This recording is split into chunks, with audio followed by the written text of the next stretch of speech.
Sustainability Karma, a podcast series on sustainable development, sustainability and ESG, or environmental, social and governance, on AIR FM Rainbow Delhi 102.6. You're going to have to learn throughout your life.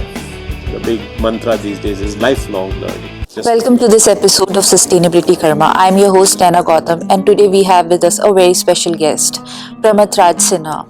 He wears many hats, one of them being the founder of Ashoka University. Welcome, Pramath. Thank you, Naina. What fuels your passion in higher education?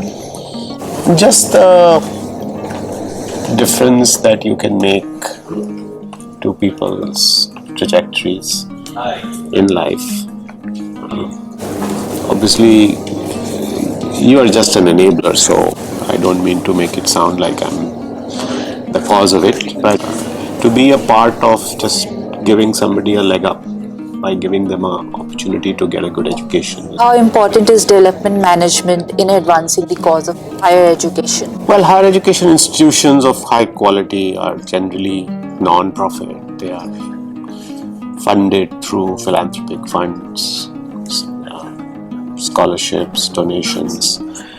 And so in that sense, it is the field or the sector of development and managing a higher education institution, raising money for it, building it, propagating it, is all really development management. So development management is at the core of building any higher education institution in this country, because essentially higher education has to be non-profit.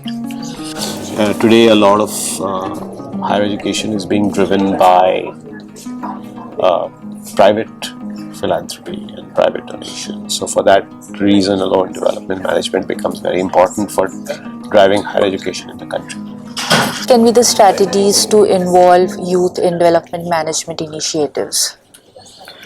I think there are multiple ways of approaching this. I think youth in the country today, and youth always have been interested in solving for things that are bigger than them. They are aspirational, they are ambitious, they want to make a difference. And I think we need to first and foremost make them understand that there are very large opportunities to make a difference, to do something for the world, to make a mark. How will you compare India's development management approaches in comparison to global approaches?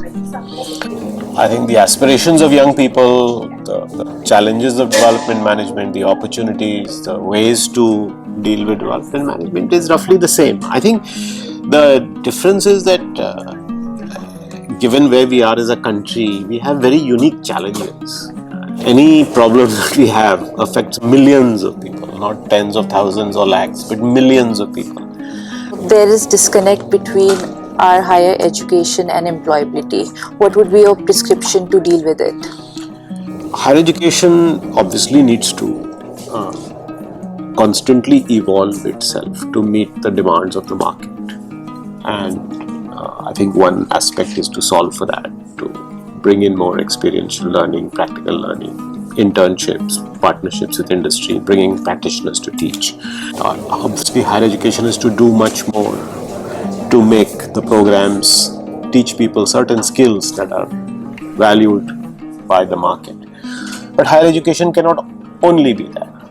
Education does also have to do education for the sake of education, for people to become more knowledgeable and so on. It may not have a direct correlation to employability, and therefore there have to be a whole set of ancillary higher education programs that you're going to have to learn throughout your life. The big mantra these days is lifelong learning.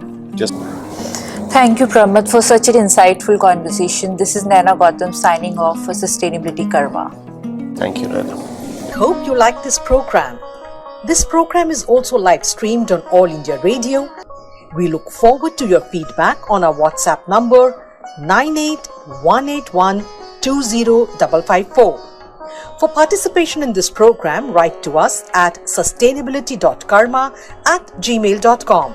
Looking forward to meet you again at the same time next week with a new episode and a new guest. Till then, goodbye from all of us. Sustainability Karma, a podcast series on sustainable development, sustainability and ESG.